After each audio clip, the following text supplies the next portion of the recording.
আগে এমন ঝুম বৃষ্টি খুব এনজয় করতাম, মন চাইতো বৃষ্টিতে একটু ভিজি।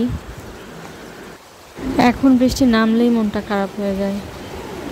মাটির ঘরে আমার বাবা ভিজে যাচ্ছে,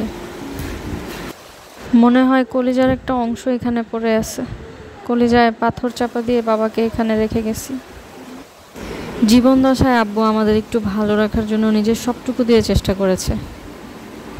আল্লাহর কাছে চাওয়া ছাড়া কোনো উপায় নাই, আল্লাহ যাতে বাবাকে আল্লাহর কাছে খুব ভালো রাখে, বেহেশতি বিছানায় ঘুম পাড়িয়ে রাখে।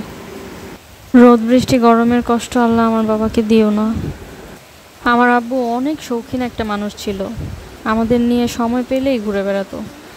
তাই তো সব জায়গায় বাবার উপস্থিতি খুঁজি, হাসি খুশি থাকার চেষ্টা করি, কিন্তু মন থেকে আনন্দ পাই না।